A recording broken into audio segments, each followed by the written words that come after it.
Thank you for watching the Shikama Live show. I just wanted to do a quick video, a quick couple of videos actually. This first one talks about Hollywood always puts out the message or the undertone that marriage is hard work. You have to really work at marriage.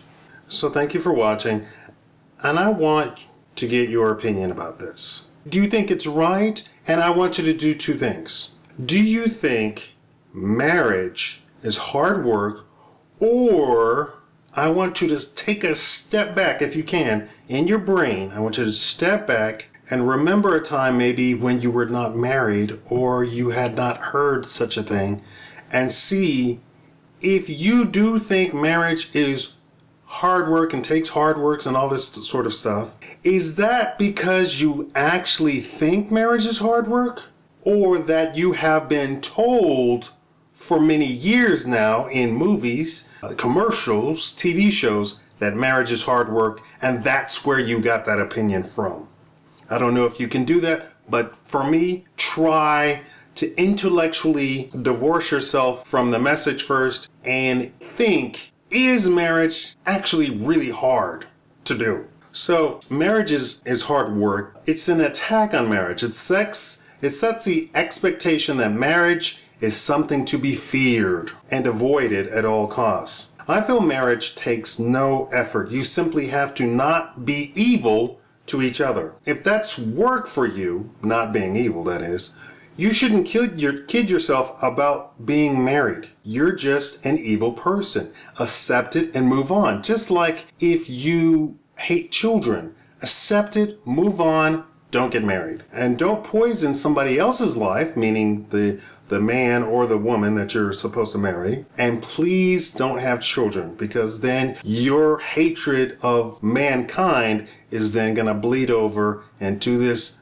child's life, and you're going to raise this person with these things. They might be mature enough one day to completely divorce themselves from your terrible message, if you're evil, and become a fantastic human being, but for the most part, not likely to happen. Marriage at 16, if you divorced, had a scarlet letter. So being divorced before was so tragic, hard, embarrassing, that staying married was just the thing. And I believe regardless of what the person did. So before, if you got divorced, it was earth-shattering and traumatic to you as a woman. I don't believe so as a man. But think of if you had kids, when you divorced, you're not just removing yourself from one person. You're integrated into the family tree permanently. So if you get divorced, a lot of people are very selfish. They go, I don't want to be married. Literally, that's their reason for getting divorced. I don't want to be married. There's no reasoning behind it. They just don't want to be married. And then other people encourage it. It says, oh yes, if you don't want to be married, by all means, go get a divorce. What does that even mean? I don't want to be married anymore. I have been married for 5 years. We have 2 children, but I don't want to be married. You take the kids, take the house. I'm going to go off to Paris. That doesn't mean anything. And those people are selfish and really, I don't know. And you can't say it's youth, because there have been thousands of people who were married and were only 15, 16, 14, 13, married and had children later on and stayed married all of their lives. So it's not a youth thing. We are breeding just princesses. And I mean that for men and women.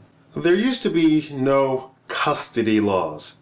Children automatically went to the father, right? Bear with me, this is history. The woman getting custody came in the 60s when the Democrats started the whole Great Society of welfare and breaking up families. Welfare, Medicare, all that sort of stuff. Although Medicare was in during the Great Depression, but they really kicked in and drove it up a notch in the 60s when they literally destroyed the black community with the whole Great Society. These were KKK members in business suits who came up with welfare and all this sort of stuff. It makes no sense to give children to the spouse that doesn't make money, women. custody always went to the man who had money. And inheritance flowed from the father, not the mother. So it made sense for the man to get the children should you ever do the unthinkable and get a divorce. They then later tried to say, oh, women are more nurturing. No, women are not more nurturing. And in modern times, women are definitely not more nurturing.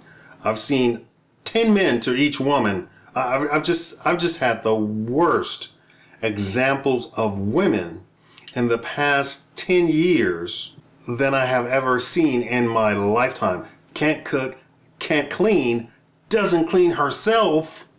How about that one? More nurturing? No. And lets children get away with stuff and curses out children. More nurturing? I don't think so. In no one's book, who is moderately intelligent, is destroying marriage a good thing.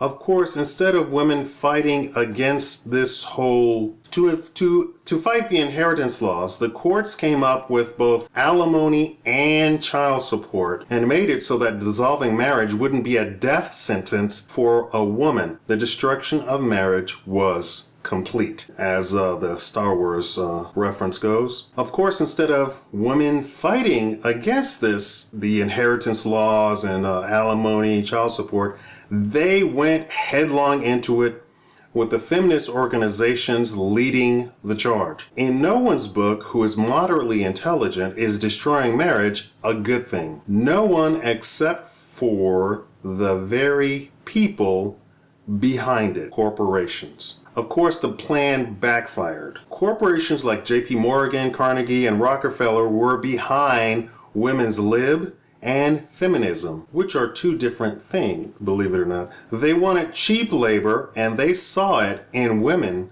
during World War II, when they brought women out of the house and put them in the factories, and they would work for cheap, much cheaper than a man. And when competition heated up in the other businesses and firms, because they too had cheap women laborers, they hatched a campaign to run them out of business, claiming that women were paid less than men. Well, it was true, but let's take a look at the campaign here.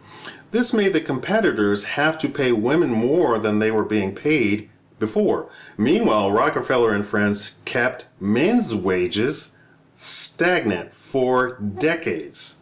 So while raising women's pay, they virtually lowered men's pay, and then neither side were paid as much as they should have been. It was estimated that had wages kept up with inflation, the minimum wage would be $30 today. That's keeping up with inflation. How does this factor into the destruction of marriage? If you promote marriage as being hard, if you promote divorce, if you put forth that women should get the kids instead of men, if you promote that divorcing yourself from a man still means he has to support you, if you support that women can work outside of the home, which creates problems just by itself, and triples and quadruples those problems if you have children and work outside of the home, if you lower men's wages because females are now in the job market and you can pick from twice as many candidates for the same jobs, then you can destroy marriage. Have men and women compete for the same jobs, double or triple the labor pool, which lowers wages for everybody, and profit from paying much lower in labor costs. And this is why Hollywood promotes that marriage is so hard. It's a lie. Do you agree or disagree? Thank you for watching the Shikama Live Show.